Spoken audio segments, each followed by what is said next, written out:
সুলাইমান নামের একজন নবী ছিলেন। হাফেজ সাহেবরা জানেন, ওই সুলাইমানের সঙ্গে একটা ফিফিলিকার গল্প আছে। ফিফিলিকার সূরাতুন নমল, ফিফিলিকার গল্প। ফিফিলিকার রানীর নাম হলো মঞ্জিরা। সুলাইমান নবী যে বিশাল সিংহাসনের মধ্যে থাকতেন, ওই সিংহাসনের ভিতরে 2000 থেকে 3000, ইমাম মাদারিজুন নবুয়তের প্রমাণ 3000 আসন ছিল ওই সুলাইমান পয়গম্বরের সিংহাসনের ভিতরে। তাহলে মনে করবেন আসন যদি 3000 হয়, এই আসনগুলো থাকার, লোকগুলো থাকার জন্য কতগুলো কেবিনের দরকার ছিল। বিশাল বড় রাজযুদ্ধ, বিশাল বড় সাম্রাজ্য। সুলাইমান পয়গম্বর হুকুম করলে এই তার সিংহাসনটা বাতাসের মধ্যে নড়াচড়া করত। বাতাসের মাধ্যমে এই সিংহাসনটা একবার এই জায়গায় যায়, আরেকবার ওই জায়গায় যায়। এটা সুলাইমান নবীর ইশারার মধ্যে। সুলাইমান নবীরে এই ক্ষমতা দিয়েছেন কি? কথা বলেন কি? সুলাইমান নবী একবার পাহাড় উপর দিয়ে রওনা দিছে। এটাও কোরআন কারীমের সূরাতুন নমলের তাফসীর। ওই পিঁপড়া রানী মঞ্জিরা বিশ্ববিদ্যালয়রা কয় আন্নবী পেলে আজকের মাহফিল দেখেন হাজার না জান না। ফিফলিকার রানী মঞ্জিরা গর্ত থেকে বের হইয়া পিঁপড়াদেরকে হুকুম করলেন, তোমরা গর্তের ভিতরে ঢুকে যাও। কি জন্য? কি জন্য? কয় আমি দেখতেছি প্রায় 3.5 কিলোমিটার দূরে সুলাইমান নবীর সিংহাসন আমাদের দিকে ধাও ধাও হয়ে আসতেছে। ওই সুলাইমান নবীর পয়গম্বরের যদি সিংহাসনটা আমাদের পিপিলিকার বাসার উপরে পড়ে, তাহলে মুহূর্তের মধ্যে সব পিঁপড়ারা দলেরা সারখার হয়ে যাবো। কি গো, পিঁপড়া কদ্দুর? 1 কড়ের মতো তো পিঁপড়া না, একটা চাউলের চাইতো 10 গুণ ছোট একটা পিঁপড়া। কিরে পিঁপড়া? ও মঞ্জিরা, সুলাইমান নবীর সিংহাসন হইল সেই 3.5 কিলোমিটার দূরে। তুমি এখান থেকে কেন দেখছো? তোমার চোখটা কদ্দুর, তুমি কেমনে দেখছো? কয় এই ক্ষমতা আমারে দিছে কে? কয় আল্লাহ দিছে। কয় দুনিয়ার মানুষ ছোট একটা পিপিলিকায় যদি 3.5 কিলোমিটার দূরে সুলাইমান পয়গম্বরের রাজত্ব দেখতে পারে, আমার নবী, নূরের নবী, হায়াতুন নবী, সোনার মদিনার থেকে আজকে এই শাহজাদপুরের মাহফিল আমার নবীর দেখার ক্ষমতা সেরা নাই? হাত তুলে বলা সেরা নাই? কোরআন শরীফ আনেন এখনই খুইলা দিমু, কারণ ভালো কথা অনেকের কাছে ভালো লাগবে না। আল্লাহর কোরআন 3.5 কিলোমিটার দূরে সুলাইমান নবীর যদি একটা হিমরায় দেখে, তাহলে আমার নবী না হইলে তুই ফিফিলিকার তো ভেল্লাই। তাহলে আমার আকীদা, রওজা থেকে আজকে শাহজাদপুরের মাহফিলটা আমার নবী স্পষ্ট দেখতে আসে। ঠিক না বেঠি? হুদহুদ পাখি নামের একটা ছোট্ট পাখি ছিল, আবার এত ছোট না পাখি। সুলাইমান নবীর কাছে কয়, সুলাইমান নবী কথা আছে। কি কথা? এটা কোরআনের তাফসীর। আমি হুদহুদ পাখি রে, আপনি সুলাইমান নবীর সিংহাসনের সেনাপতি বানাইবেননি? কিরে কস তুই? এত মানুষ থাকতে তুই সুলাইমান রে, তুই হুদহুদ পাখি রে আমি কেমনে সেনাপতি বানাইয়াম? হুদহুদ পাখি কয়, সুলাইমান আমি হুদহুদ পাখি কিন্তু গায়েবের খবর জানি। কিরে গায়েবের খবর কেমনে জানোস? কয় সুলাইমান যদি কও কয়া দিমু। কয় আগে ক। ও সুলাইমান, এখান থেকে 6000 কিলোমিটার দূরে আমি দেখলাম পানির তলে রানী বিলকিসের একটা সিংহাসন আছে। ওই সিংহাসনের মধ্যে রানী বিলকিস রাজত্ব করে। ওই রানী বিলকিস রে একবার যদি দেখো রে সুলাইমান, পাগল হইয়া যাইবা গো, পাগল হইয়া যাইবা। কারণ রানী বিলকিসের মা ছিল পরী, বাবা ছিল মানুষ। পরী এবং মানুষের সমন্বয়ে এত সুন্দর হয়েছে রানী বিলকিস। কয় তাই নাকি? কয় হা।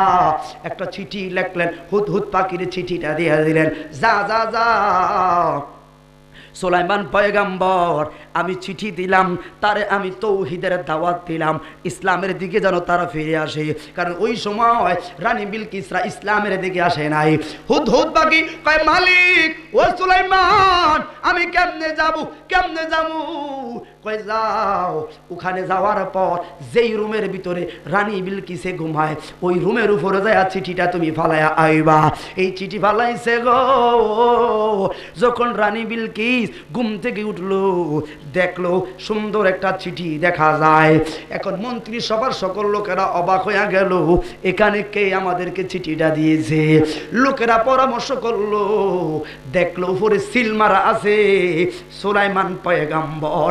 একজন বাদশাহ ছিলেন, যিনি বাদশাও ছিলেন, যিনি নবীও ছিলেন, উনি হইলেন সুলাইমান পয়গাম্বর।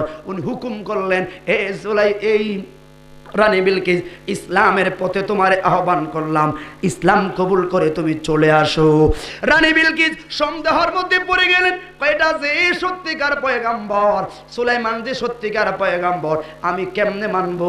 একটা কাজ করো, সুলাইমান পয়গাম্বরের জন্য এই চিঠিটা কি করলেন, চিঠিটারে ফেরত দিছে 10 কেজি স্বর্ণ, 10 কেজি হীরা, এই পরিমাণ সম্পদ বোঝাই করিয়া সুলাইমান নবীর দরবারে আবার পাঠাইয়া দিছে। রানী বিলকিসের উদ্দেশ্য হইল, যদি সুলাইমান পয়গাম্বর না হয় তাহলে আমার এই টাকাগুলো লোভের কারণে গ্রহণ করবে, যদি সত্যিকার পয়গাম্বর হয় তাহলে আমার টাকাগুলো গ্রহণ করবে না। এই জন্য দেখবেন ওলি আল্লাহরা কোনোদিন দুনিয়ার মতো মোহনা থাকে না, টাকা পয়সার এত অহংকার তাদের ভিতরে থাকে না। কথা বলেন ঠিক না বিঠি? সুলাইমান পয়গাম্বর যখন দেখলো রানী বিলকিস 10 কেজি স্বর্ণ, 10 কেজি হীরা, 10 কেজি মুক্তা যখন দেখলেন, সুলাইমান পয়গাম্বর কয়, বিলকিস রাজ্যের বাদশা আমি, কারে তুমি কি বুঝাইতে চাও? এবার ভাইয়েরাম 10 কেজি স্বর্ণের পরিবর্তে সুলাইমান পয়গাম্বর 10টা উট স্বর্ণ বোঝাই করলেন, 10টা উট হীরা বোঝাই করলেন, 10টা উট মুক্তা বোঝাই করে সুলাইমানের পয়গাম্বর কি করলেন, এগুলা ঠিক করে যা, আবার সেই ওই রানী বিলকিসের দরবারে চলে যা। সম্পদ দেখিয়া রানী বিলকিসের লোকেরা কয়, ও রানী বিলকিস, আমরা থাকলে থাকেন, না থাকলে নাই, ব্যক্তি আমরা যামু সুলাইমান নবীর দরবারে। কারণ এত স্বর্ণমুদ্রা সুলাইমান নবী কই পাইব? আর সুলাইমান নবী সাতার ফিরে বাচ্চা অভাব আসলি মিয়া। সবার বুদ্ধি দিলাম, লাস্ট ওয়ার্নিং লিখে দিছি, যদি রানী বিলকিস ইসলাম দাওয়াত কবুল না করো তাহলে তোমার রাজত্বের উপরে হামলা হবে। সকল কিছু করলেন। বাইরে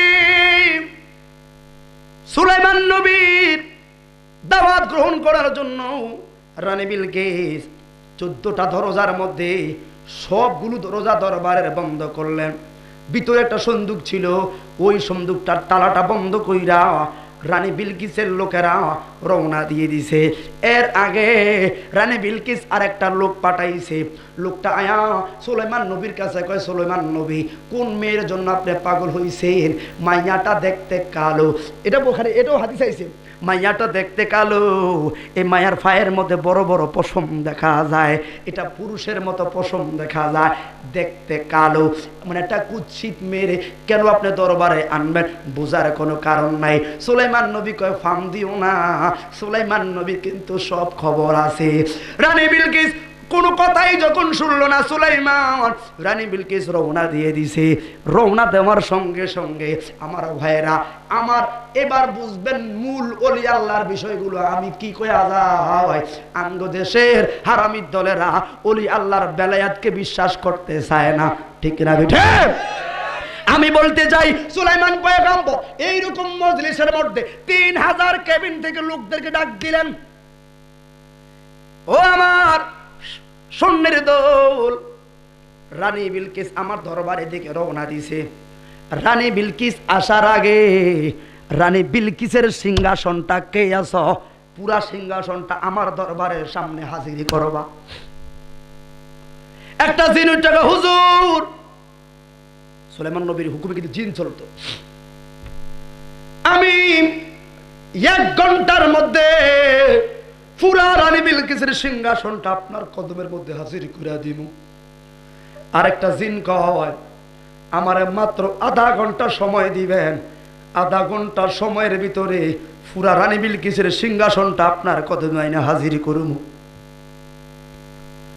আরেকজন লোককে 10 মিনিট 5 মিনিট, সুলাইমান নবী কয় না, আরো আগে কে আনতে পারবা? এক একজন লোকে এক একটা উক্তি দিছে। ওই সুলাইমান নবীর দরবারে একজন আল্লাহর ওলি ছিল, কারণ নিজ নিজ নবীদের আমলে কিছু ওনাদের ওলি আল্লাহরা ছিল। এই লোকটার নাম হলো আসিফ বিন বরিখিয়া। আসিফ বিন বরিখিয়া কয়, হুজুর এ সুলাইমান, আমার একটা কথা আছে।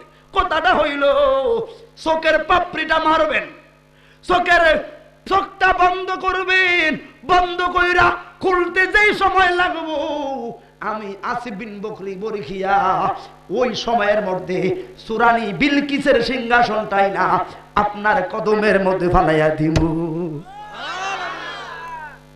হায় হা। এবার আসেন, সুলাইমান নবীকে ঠিক আছে, রানী বিলকিস রওনা দিছে। আসিফ বিন বরিখিয়া চোখের পলকের মধ্যে রানী বিলকিসের সিংহাসনটা তার কদমে আইনা হাজির করছে। তাহলে যারা ওলি আল্লাহরা মানেন না, আপনাদের কাছে দাম আবদার। আমার নবী বললেন আমার কিছু উম্মত হবে যারা বনি ইসরাইলের নবীদের চাইতে ওরা সম্মানিত হবে। তাহলে মুসা নবীর আমলে আসিফ বিন বরিখিয়া যদি চোখের পাপড়ির ওই সময়টুকুর মধ্যে রানী বিলকিসের সিংহাসন আনতে পারে, তাহলে তোমার কি ধারণা, তোমার কি চিন্তা? ওই আসিফ বিন বরিখিয়া যদি মুসা নবীর ওলি আল্লাহ এই সময়ের মধ্যে রানী বিলকিসের সিংহাসন টানতে পারে, আমি সুন্নি রাখি না, আমার হাবিবুল্লাহ, আমার মখদুম সাহাবা তার চাইতে আরো আগে ওই রানী বিলকিসের সিংহাসন শাহাদাতপুরের জমিনে আনার ক্ষমতা আছে। সুলাইমান নবী বললেন রানী বিলকিসে আমারে টাকার লোভ দেখাইছে। কত টাকা রানী বিলকিস রয়েছে ছায়াছের কেমন, যা যা যা। রানী বিলকিস আমার দরবারে আসতে যতটা রাস্তা আছে আমার দরবারের সীমানায়, রানী বিলকিসের সীমানা থেকে আমার সীমানায় ঢুকা থেকে আমার দরবারে আসা পর্যন্ত যতটা রাস্তা আছে ততটা রাস্তা ফ্লোরটা করবা হীরা দিয়া, সাইড ওয়ালটা করবা স্বর্ণ দিয়া। তবে রে ও জিনবুতের দোল, ফ্লোরের উপরে একটু গ্লাসের ছাপ রাখবা। কোন জায়গায়? কই আমার দরবার থেকে 100 হাত জায়গা পর্যন্ত এই জায়গার মধ্যে একটা গ্লাস দিবা। কারণ কি, সুলাইমান নবী যখন রানী বিলকিস ঢুকলো, লোকেরা কয় রানী বিলকিস বেজ্জতি হয়ে গেছি, 2-3 কেজি স্বর্ণ ফাটাইছি সুলাইমান নবীর কাছে লোভ দেখানোর জন্য। ও রানী বিলকিস, এখন দেখি সুলাইমান একটা বিশাল রাস্তায় বানিয়ে দিছে হীরার জন্য। বুঝি রে বুঝি, উনি আল্লাহ নবীদের দরবারে কোনো কিছুর অভাব নাই। পরে চাইতে জানলে হয় রে বাবা, চাইতে জানলে খালি হাতে যায় না। মখদুম বাবার দরবারে আমি কি নাম ধরে ডাকবো রে তো মারে, ঠিক নেই? লোকেরা হবাক, আরে সুলাইমান নবীর 100 হাত দূরে যখন আইছে, গ্লাসটার নিচে দেখবেন পানির মতো দেখা যায়। আসলে পানি না তো এটা, গ্লাসটার উপরে যখন সূর্যের আলোটা পড়ছে মনে হয় যেন পানি পানি মতো দেখা যায়। রানী বিলকিস যখন ফাউটা মারছে, পানি মনে কইরা কাপড়টা একটু উপরে উঠে লাইছে। কাপড় উড়ানটা উপরে উঠাইয়া সুলাইমান নবী টার্গেট করছে। টার্গেট কইরা কয়, ও রানী বিলকিস বুঝা লাইছে কাপড় নামাও। কয় কাপড় নামাইতে বলছেন কেন? কয় ওই যে একটা ভাগলা এখন তোমার পায়ের মধ্যে যে পশম দেখা গেছে, এটা ধরার লাইগা 100 হাতের মধ্যে আমি গ্লাস ফিটিং করছি। তুমি ফানি মনে কইরা কাপড়টা একটু পরে উঠাইছো। সুলাইমান নবী উত্তর ভয়া গেছি, আসলে কোনো চুলের কথা নাই, তুমি হীরার চাইতে পরির চাইতো আরো সুন্দর।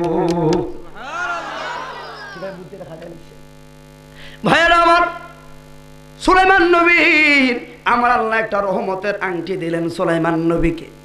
ও সুলাইমান, একটা আংটি দিলাম, এটার মধ্যে তো মাথার জন্য বুয়াতে আপনারা পাইবেন, এই আংটির মধ্যে তোমার রাজত্বের পাওয়ারটা থাকবে। কারণ এক একটা পয়গম্বরকে এক একটা রিসালাতের সবক দিয়ে আমার আল্লাহ পাঠায়। যেমন মুসা নবীকে লাঠির মধ্যে একটা পাওয়ার দিছে, ঠিক না বে ঠিক? এই হযরত সুলাইমান পয়গম্বরকে একটা আংটির মধ্যে পাওয়ার দিয়া দিছে। ওই সুলাইমান পয়গম্বর এই আংটিটা কোনোদিন হাত থেকে খোলে নাই। কারণ আমার আল্লাহ কাউকে ধনী বানায়, কাউকে গরিব বানায়। ও সাজাদপুরে ধনীওয়ালা, তোমার টাকা আছে, তোমার অহংকার আছে, এই জন্য তুমি টাকার গরমে মানুষের সঙ্গে কথা কইতে চাও না। আমরা যারা গরিব, আমাদেরকে মানুষ বলে তোমরা দাম দাও নাই। এটা আমার আল্লাহ সুলাইমান নবীর পয়গম্বরে দিয়া বুঝাইয়া দিছে। কেমনে বুঝাইলো একটু মেহেরবানি করে শুনবেন। সুলাইমান নবীর দরবারে জিনেরা রাজত্ব করত। ওই জিনেরা রাজত্ব করলে জিন দাও দানব দিয়া সুলাইমান পয়গম্বর রাজত্ব চালাইতো। সব কিন্তু ভালো ছিল না। একটা খারাপ বড় সাম্রাজ্যওয়ালা জিন সুলাইমান নবীকে সব সময় ফলো করতেন, যে এই আংটিটা কোন সময় সুলাইমান নবী হাত থেকে খুইলা ঘরের মধ্যে রাখে। এই টার্গেটটা ছিল তার। এভাবে একদিন দুই দিন নয়, 8টা বছর পর্যন্ত এই টার্গেট সে করছে। সুলাইমান নবী হাত থেকে কোন সময় আংটিটা সুইডা যায়, কোনোভাবেই ছুটে নাই। একদিন কি করলো, কারণ জিনরা কিন্তু মানুষের চেহারা দইরা চলতে পারে। জিনেরা আমার আল্লাহ এই ঘোষণা ক্ষমতাটা দিছে। সুলাইমান নবী বিবির কাছে সবচাইতে সত্যবাদী যে বউ, ওই সবচাইতে সত্যবাদী বউয়ের কাছে আংটিটা রাখতেন। বিবিরে, আংটিটা তোমার হাতে রাখো, আমি একটু গোসল করে বাথরুম সেরে আমি আবার এসে যাই। ওই পাগলা জিনে ফলো করছে যে কোন সময় সুলাইমান পয়গম্বর আংটিটা খুলবে। যেই মাত্র আংটিটা খুলিয়া বিবির হাতে দিছে, বিবি আংটিটা লইয়া রুমের ভিতরে ঢুইকা গেছে। ওই পাগলা জিনে দরজার সামনে আয়া সুলাইমান নবীর চেহারাটা ধইরা লাইছে। সুলাইমান নবীর চেহারাটা ধরিয়া আবার বউয়ের কাছে গেছে, বিবি রে আংটি দে। হায় হায়, আংটি দে। সুলাইমান নবীর স্ত্রী স্বামী মনে করে আংটিটা দিয়া লাইছে। কারণ এই আংটি যার হাতে, রাজ্যের শেরের মালিক কিন্তু সেই থাকবে। এই পাগলা এই আংটি লয়া শেরের মধ্যে যা ধাপ করে বইসা গেছে। এখন সুলাইমান পয়গম্বর বাথরুম সাইরা বউয়ের কাছে আইছে, বিবি আমার আংটি দে। বউয়ে কয়, মস্কাই কইেন না, একটু আগেই না আপনি আংটি লইয়া গেছেন। কি কও? একটু আগে নাই আপনি আংটি লইয়া গেছেন। বিবি রে, সর্বনাশ হয়ে গেছে। আজকে তো আমি সুলাইমান পয়গম্বরের সর্বনাশ হয়ে গেছে।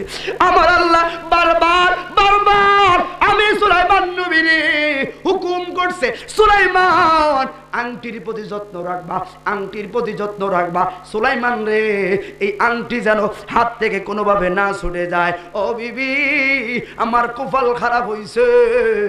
আমি একটা ওয়াজের মাধ্যমে 2-3টা বিষয়ে বুঝাইতাম চাই। আমার আল্লাহ কাউকে ধনী বানায়, আবার ধনীকে মুহূর্তের মধ্যে ফকির বানাইতে পারে। উনি হলেন আল্লাহ। কথা বলেন ঠিক না ঠিক? ও বিবি, তাই নাকি? কয় হ্যাঁ, আপনি তো আংটি নিয়ে নিছেন। বুঝতে পারলাম। যখন দৌড়াইয়া গো সিংহাসনের সামনে গেছে, তখন দেখলেন ওই পাগলা জিন সুলাইমান নবী সাজিয়া শেরের মধ্যে বইয়া গেছে। ঝগড়া লাগা গেছে। এই বেয়াদব নাইমা যা, আমি হইলাম সুলাইমান। এখন সকল লোকেরা ঝগড়া লাগছে, দুইজনে তো সুলাইমান সামনে। তাহলে আসল সুলাইমানকে আর নকল সুলাইমানকে? এখন লোকেরা একটা বিচার কাঠ গড়ায় বসলো। বিচার কাঠ গড়া হইল, যার হাতে আংটি আছে সেই তো আসল সুলাইমান হবে, যার হাতে আংটি না হয় সে তো আসল সুলাইমান হইতে পারবে না। এখন আসল সুলাইমান রে, যখন সুলাইমান রে কয় আপনার হাতে তো আংটি না হয়, যার যার হাতে আংটি আছে সেও তো আমাদের পয়গাম্বর, আমাদের বাদশা। সে আপনি বিদায় হয়ে যান। সুলাইমান নবী দুইটা চোখের পানি ছাড়ছে। আসিফ বিন বরখিয়াও ওই দিন কারো কিছু করার ছিল না, কারণ বিচার হইবে বিচারের মতো। আপনার হাতে আংটি নেই, আপনার বেল নাই, চলে যান। সুলাইমান নবী, যেই সুলাইমান নবী সারা পৃথিবীর মানুষদেরকে মেহমান করেন, সারা পৃথিবীর কুল মাকলুকাতকে মেহমানদারি করার জন্য আগ্রহ করলেন, যেই সুলাইমান নবী বাতাসের হুকুমে রাজ্যটা ঘুরাইতো, যেই সুলাইমান নবী সাতার পিনের বাদশা ছিল, যখন যা দরকার ছিল এত বড় বাদশা ছিল, সারা পৃথিবীটা সুলাইমান নবী ঘুরতো।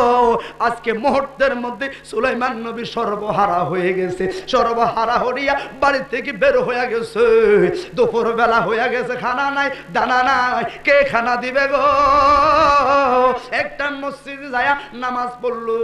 পরের দিনটা কোন রকম কাটিয়া সকাল বেলায় খানার জন্য সুলাইমান নবী একটা কাঠুরিয়ার কাছে গেছি।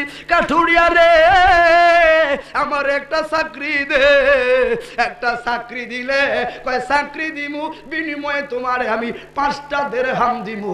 সুলাইমান পয়গম্বর কয় কত কোটি কোটি দিরহাম আমার গাড়ির বাড়ি মানুষে খাইতো, আজকে 5টা দিরহামের জন্য সুলাইমান পয়গম্বর আজকে ভিখারি হয়ে গেলাম। এইভাবে একদিন, 2 দিন, 3 দিন নয়, 10টা দিন পর্যন্ত কাম করলেন সুলাইমান পয়গম্বর। সুলাইমান পয়গম্বর কাম করিয়া মসজিদে যায় ঘুমাইতো। এই লোকটা আমার ভাইয়েরা, শেষ পর্যন্ত সুলাইমান নবী এখানে আর ভালো লাগে না। যাইতে যাইতে যাইতে যাইতে কথা সংযুক্ত, বিশাল আলোচনা, কাইটা কাইটা যায়। যাইতে যাইতে যাইতে যাইতে একটা নদীর মোহনার মধ্যে গেল। একজন মাঝির কাছে যায় বলছেন, বাবা ও সর্দার গো, একটা চাকরি দে, একটা চাকরি দে। ওই চাকরি কইরা আমি সুলাইমান নবী জানটা বাঁচাইব, জানটা বাঁচাইব। সর্দারে তারে একটা চাকরি দিলেন। এভাবে সর্দারে চাকরি করলো। সর্দার একটা সুন্দরী মেয়ে ছিল, আবেদা সলেহা। ওই মেয়েটা খানা দাঁড়ামতো, সুলাইমান নবীর দিকে দৃষ্টি রাখতেন যে সুলাইমান নবী সারাটা দিন কাম করতো। কয় আমি রাতে কিন্তু আপনার এখানে থাকতাম না, দিনে কাজ করব। রাতে কই যাও? এটা আপনারে বলা যাবে না। সুলাইমান পয়গম্বর তখন সর্দারে ফলো করছে, এই লোকটা রাতের মধ্যে কই যায়। রাতের অন্ধকার হয়ে গেছে। সুলাইমান পয়গম্বর একটা মসজিদে সারাটা রাত আমার আল্লাহর সিজদা করে কাটায়। সুলাইমান পয়গম্বর আল্লাহর কাছে বলছে, মালিক তুমি কি বুঝাইছো? সুলাইমান পয়গম্বর কোটি কোটি টাকার মালিক, আজকে এক মুঠো ভাতের জন্য সুলাইমান পয়গম্বর মাস্তরনেওয়ালা হয়ে গেলাম, মাসিকার হইছি। তোমার সন্তুষ্ট রে মালিক, তুমি যা চাইবা সুলাইমান পয়গম্বরের জন্য তা হইবে। এই জন্য টাকাওয়ালা, টাকার অহংকারী করবি না। আল্লাহ আমার কম দেয় না, কম দেয় না। তার বড় মাদ্রাসা দিছি, মাদ্রাসার জন্য দান বাক্স লইয়া মানুষের কাছে ঘুরি, অহংকার নাই। আল্লাহ আল্লাহদের পক্ষে থাকবে। যেমন আমার লোকেরা, অনেক প্রভাবশালী লোক আছে যারা আমার তায়ের সাউজ কেবলার মুড়ি, যারা আমাদের এখানে আছে, অনেক লোকেরা ধনবান লোকেরা আছে, মাদ্রাসা দিছে, গরিব ছাত্ররা পড়ে এই মাদ্রাসার ভিতরে। কেন বললাম ভাই রে, এই মাদ্রাসার জন্য অনেক ধনবান লোক রাস্তায় রাস্তায় নামে কালেকশন করে, এটা মূল কথা নয়। টাকা কিন্তু সবার আছে, আল্লাহ আল্লাহদের খানেকার মধ্যে কাজ করার শান্তিটাই আলাদা। কথা বলেন ঠিক না? ঠিক। এই জন্য বন্ধু অনুরোধ করে যায়, সুলাইমান পয়গম্বর সর্দারে দেখলো সর্বনাশ। এটা কিন্তু সাধারণ লোক না। যেই লোকটা সারাটা রাত্র বন্দিগি করে, সকালবেলা আসিয়া আবার কাজের মধ্যে কোনো ফাঁকি নাই। মাইয়াটা একবার আসে একবার যায়। 3 মাস হওয়ার পর কয় আমার বিদায় দেন, আমি চলে যাব। মানুষকে বলে না, আমার শর্ত আছে, যাইবেন। আপনার শর্ত আমার মানতে হবে, কারণ আপনি হইলেন আমার দুঃখের দিনের সাথী। কয় আপনার শর্তটা কি? কয় শর্ত হইল আমার একটা মাইয়া আছে, এই মাইয়াটা তুমি সুলাইমানের কাছে বিয়া দিমু, তোমার বিয়া করতে হবে। এখন বিয়া দেয় কমপ্লিট হয়ে গেল। আরে আরো বিশাল ঘটনা এখানে, কমপ্লিট হয়ে গেল। ওই সংসারের মধ্যে একটা ছেলে একটা মেয়ে হইল। সুলাইমান পয়গম্বর এই দিক দিয়া মাছের ব্যবসা কইরা, কোনাইর পয়গম্বর দিন কাটাইতেছে। এবার আসেন রাজ্যের কি খবর হইতে আছে। আসিফ বিন বরখিয়া সুলাইমান পয়গম্বর যাওয়ার পর, কারণ হেতে তো আসল সুলাইমান না, আসল সুলাইমান না, সুলাইমান নবী সাজিয়া রাজ্যের এভাবে যেভাবে কাজ করার দরকার এভাবে করায় নাই। উজির মহোদয়ের সঙ্গে কোনোদিন ভালো আচরণ করে নাই, সবার সঙ্গে আচরণ খারাপ করে। কারণ সুলাইমান পয়গম্বরকে আমার আল্লাহ যে কিতাবের দায়িত্ব দিয়েছে, কোনো কিতাবের খবর নাই, কাজকর্মের খবর নাই, উল্টা পাল্টা কাজ, সমাজের মানুষের প্রতি কোনো আচরণ নাই। আসিফ বিন বরখিয়া কয় সর্বনাশ, ভুল হয়ে গেছে, আমরা কিন্তু স্বর্ণ হীরা চিনতে পারি নাই, আসলে রে এটা হইল ভণ্ড, আমাদের আসল সুলাইমান রে আমরা হারায়া ফেলছি। লোকেরা গোপন মিটিং করলো, গোপন মিটিং করিয়া কয় আমরা আসল সুলাইমান রে কেমনে ফামু, আসল সুলাইমান রে কেমনে ফামু। কয় সুলাইমান রে তো পরে আগে বাটপার রে আগে সরাইতে হইবে। কয় বাটপার রে সরাইবা কেন? আসিফ বিন বরখিয়া কয় এই বাটপার রে সরানোর জন্য আমার কাছে একটা তাবিজ আছে। কয় তাবিজটা কি? কয় তোমরা সকলের সামনে আসো। সকালবেলা এই বাটপার যখন মন্ত্রিসভায় চেয়ারে বসলো, আসিফ বিন বরখিয়া সকলে মিলে ওই সুলাইমান নবীর যেই আমার আল্লাহ যে কিতাব দিয়েছে ওই কিতাবটা জোরে জোরে তেলাওয়াত করা শুরু করছে। তেলাওয়াতটা করার সঙ্গে সঙ্গে, এই জন্য বলি জিন ভূতে ধরলে যখন দেখবেন আমরা আয়াতুল কুরসি বললে জিনে কয় চল্লা যায়, চল্লা যায়, ঠিক নেই? ঠিক নেই? জিন ভূত ফালায়া যায়, আমরা সাইরকুল ফয়রা শরীরটা বাম দেই, আয়াতুল কুরসি ফয়রা শরীরটা বাম দেই। এইরকম সুলাইমান পয়গম্বরের ওই প্রধান সেনাপতিরা আসিফ বিন বরখিয়া সহ তারা এভাবে তেলাওয়াত করা শুরু করছে। ওই বাটপারে কয় বন্ধ করো, আমার হুকুম বন্ধ করো। কয় আমাদের অরিজিনাল সুলাইমান হইলে কোনোদিন এই বন্ধের কথা কইতো না। তেলাওয়াত চলতেছে, আসিফ বিন বরখিয়া তেলাওয়াত করে আবার মাঝে মধ্যে ফু মারে। এই পাগলা 2 ঘন্টা যখন হয়ে গেল আর সহ্য করতে পারে নাই, এখন লোকদেরকে ডাক দিমু, তোদের সব দিন রে আমি গারতখানায় পাঠাইয়া দিমু। যা মন্দর তা করেন, আগে নিজের জান বাঁচান, আগে নিজের জান বাঁচান। 3 ঘন্টা যখন হইল এই পাগলার শরীরের মধ্যে আগুন ধরা শুরু করছে। আগুন এই মাত্র ধরলো, রাজ্যের সভা থেকে নামিয়া আংটি উংটি ফালায়া, আংটির প্রথম পর্যায়ে আংটিটারে লইছে, আংটি মুংটি লইয়া যায়া বিশাল একটা সাগরের মধ্যে জাপ দিয়া পড়িয়া গেছে। আমার আর বেশ বাদশাগিরি দরকার নাই, জান বাঁচান ফরজ। ওই যে ধরো ওই যে সাগরের মধ্যে জাপ দিছে, জাপ দেওয়ার সঙ্গে সঙ্গে আংটিটা তার হাত থেকে পইড়া সাগরের পানিতে বাইসা গেছে। এই পাগলা ফলে গেছে। সুলাইমান পয়গম্বর মাছ ধরতেছে, মাছ ধরতেছে, একটা সুন্দর মাছ পাইলেন। এই মাছটা যখন বউর কাছে নিয়ে বলছেন, বিবি রে, ও বিবি, মাছটা সুন্দরভাবে বুনা করবা, রান্না করবা। বিবি যখন মাছটার কুটলো, একটা পাত্রের মতো আংটি দেখো মাছের পেটের মধ্যে পাওয়া গেছে। হায় হায়, রাখে আল্লাহ মারে কে, মারলে আল্লাহ রাখবে কে। ডাক দিলেন, ও বিবি, বিবি রে খাবার দাও। কয় তুমি কি মাছ আইনা দিছো? এই মাছের মধ্যে যে একটা পাত্রের মতো বড় একটা আংটি আমি দেখলাম। কয় বাদ দাও, আংটি টাংটির কথা বাদ দাও, আগে আমার খাবার দাও। আংটিটা রে চোখের এক কোণা ফেলা রাখছে। সুলাইমান নবী গুরুত্ব দেয় নাই। রাতের বেলা যখন শুইতে গেছে, সুলাইমান পয়গম্বরকে, বিবি কি জানি একটা আংটির কথা বলছো। কই এই যে আংটিটা রাখছি। সুলাইমান নবী আংটির দিকে তাকায় কয়, সর্বনাশ, এটা অন্য আংটি নয়, এটা সুলাইমান পয়গম্বরের সিলমোহরের আংটি। যেই মাত্র আংটিটা হাতে লাগা দিয়েছে, মুহূর্তের মধ্যে সুলাইমানের শরীরটা পরিবর্তন হয়ে আবার বাদশাহী পোশাকগুলো সুলাইমান নবীর শরীরের মধ্যে চলে আসছে। এখন ওই মাছ ধরে না সারালের বউর কি উপায় আসেনি? উপায় আসেনি। হায় হায়, সর্দার এখন ছোট হয়ে গেছে। যেই সুলাইমান রে আমার কামলা রাখতাম, আসলে তো তুমি সাধারণ সুলাইমান নয়, উনি যে পয়গম্বর বুঝতেই পারি নাই। সুলাইমান নবী, নবী গো, আমরা সর্দার আপনার কাছে মাপ চাই। সুলাইমান পয়গম্বর, শ্বশুর আব্বা বেয়াদবি মাফ করবেন, আপনারা আমার দুঃখের দিনের সাথী, সাথী গো। না না না, আপনাদেরকে কোনোদিন আমি ভুল বুঝতে পারি নাই। এই বাচ্চা কাচ্চা নিয়া স্ত্রী আর শ্বশুর সকল পরিবারদেরকে লইয়া একটা বাতাসের ছায়াকে ডাকলেন, আয় আমার সামনে আয়। বাতাসের ছায়ারে বললেন, এই মুহূর্তে আমার সিংহাসনের সামনে আমার লইয়া যা। সিংহাসনের সামনে নিছে আসিফ বিন বরখিয়া যায়া সুলাইমান পয়গম্বরের কদমের মধ্যে ভইরা গেছে। পয়গম্বর বুঝতে পারি না, এই জন্য আমরা তেলাওয়াত কইরা ওই বাটপারে সরায়া আপনার আবার গদির মধ্যে বসায়া দিছি। কেন গো? সুলাইমান নবী রাতের বেলায় স্বপ্নে দেখলেন, সুলাইমান কেন তুমি আবার রাজ্য ফিরা পাইছো জানুনি?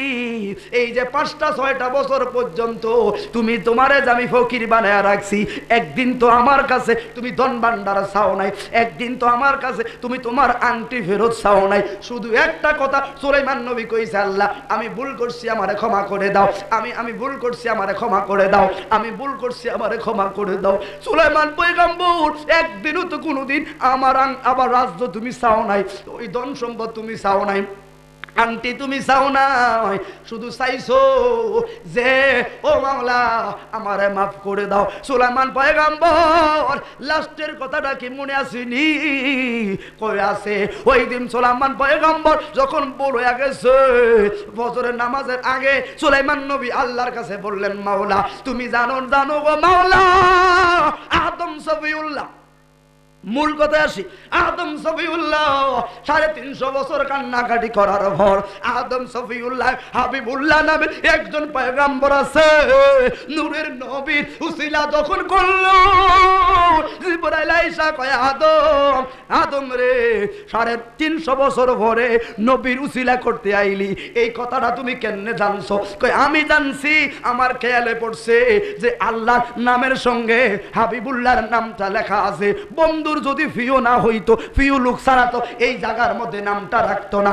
এই জন্য আমি আদম ওই নবীর উসিলা কইরা ক্ষমা চাইছি। জিবরাইল কয়, আদম নবী যেই দিন তোমার এই দরবার থেকে জান্নাত থেকে বার করছে, ওই দিনে যদি ওই নবীর নামটা লইতি, ওই দিনে আমার আল্লাহ তোরে মাফ কইরা দিত। এই সুলাইমান পয়গম্বর 6টা বছর পর্যন্ত কান্নাকাটি করছো, ওই দিন যদি আমার মুস্তাফার নাম লয়া আমি আল্লাহর কাছে চাইতি, আমি বাটপারে মারিয়া আংটিটা তোর হাতের মধ্যে ঢুকাইয়া দিতাম রে।